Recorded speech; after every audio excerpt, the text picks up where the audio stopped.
Hey everyone, and welcome back to the channel.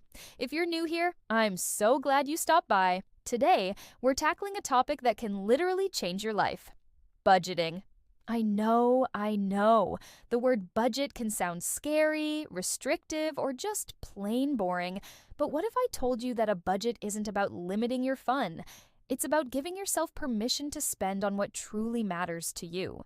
It's the ultimate tool for financial freedom. And by the end of this video, you'll have a simple step-by-step guide to create your very first budget for 2025. Let's get started. So why is budgeting so important, especially now? In a world of rising costs and endless temptations, having a plan for your money is like having a map in a new city. It shows you where you are, where you want to go, and the best route to get there without getting lost. A budget helps you pay off debt, save for big goals like a down payment or a dream vacation, and most importantly, it reduces financial stress. It's about taking control and telling your money where to go, instead of wondering where it went. All right, step 1, the money mindset shift.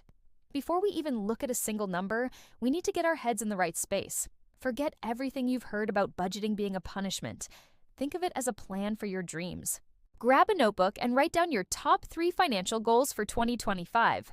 Be specific. Is it saving $5,000 for an emergency fund? Paying off that one credit card that's been bothering you? Saving up for a new laptop? Write them down. Seeing your goals in black and white makes them real and gives your budget a powerful purpose. This isn't about deprivation, it's about direction. Step 2 is all about understanding your income. This might sound obvious, but it's crucial. We need to know exactly how much money is coming in each month. If you have a regular salary, this is easy. Just look at your pay stub for the net amount.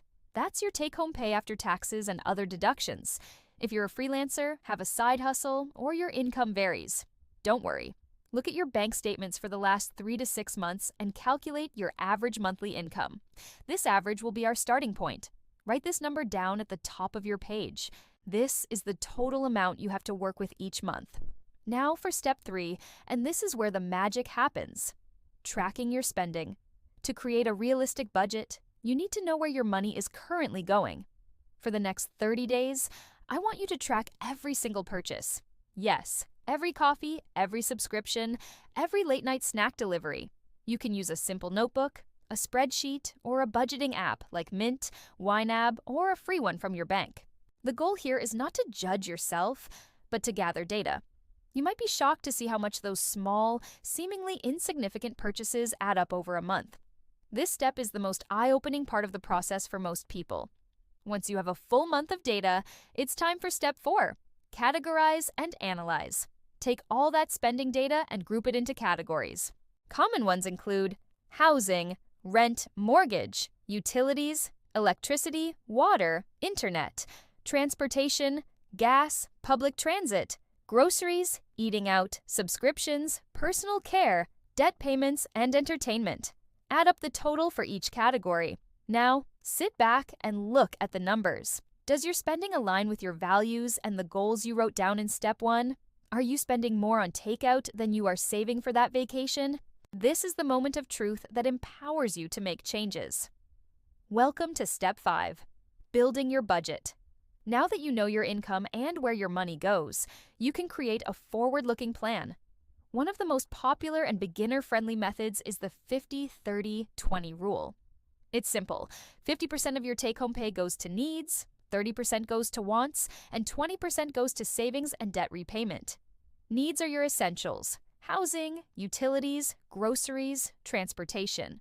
Wants are the fun things: dining out, hobbies, shopping, and the 20% is for your future self, building your emergency fund, investing, or aggressively paying down debt. Let's break that down.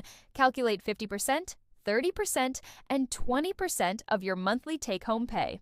Then, compare these target amounts to what you actually spent last month in those categories. Is your needs category taking up 65% of your income? Is your wants category at 40%, while your savings is at a measly 5%? This shows you exactly where you need to adjust. Maybe you can meal prep more to lower your grocery and eating out costs. Perhaps you can cancel a few subscriptions you don't use. The goal is to tweak your spending to fit within those 50-30-20 guidelines. Remember, this is a template, not a strict law. If you have a lot of debt, you might want to make your savings and debt portion 30% and your wants 20%. Personalize it. Another fantastic method is the zero-based budget. This sounds intense, but it's incredibly effective. The principle is simple. Income minus expenses equals zero. At the beginning of the month, you give every single dollar a job. You list your income at the top, and then you list out all your expenses, including savings and investments, until you've allocated all your money. Step 6 is crucial. Automate, automate, automate. The best way to stick to your budget is to make it as effortless as possible. Set up automatic transfers from your checking account on payday. The very first transfer should be to your savings account. Pay yourself first. This ensures your savings goal is met before you have a chance to spend that money. You can also set up automatic bill payments for your recurring expenses like rent, utilities, and debt payments. The more you automate, the less willpower you need, and the higher your chances of success. Finally, we have step 7, review and adjust. Your budget is not a set-it-and-forget-it document. It's a living, breathing plan that needs to adapt as your life changes. At the end of every month, take 30 minutes to sit down and review. How did you do? Did you overspend in any categories? Why? Maybe you had an unexpected car repair, or you went on a few extra dates. That's okay. Life happens. The key is to acknowledge it, adjust your budget for the next month, and move on. Maybe you need to pull a little from your entertainment fund to cover that car repair.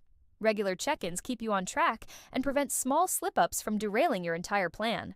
So, there you have it, your 7-step guide to creating your first budget in 2025. It's all about shifting your mindset, understanding your money, creating a plan that works for you, and being consistent. Remember, the perfect budget is the one you can actually stick with. Start simple, be kind to yourself, and celebrate the small wins along the way. You are taking a massive step towards securing your financial future, and that is something to be incredibly proud of. Thank you so much for watching today. I hope you found this guide helpful. If you have any questions or want to share your own budgeting tips, please drop them in the comments below. I love hearing from you all.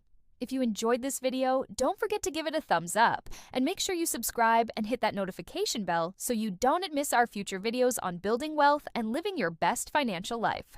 Until next time, take care and happy budgeting.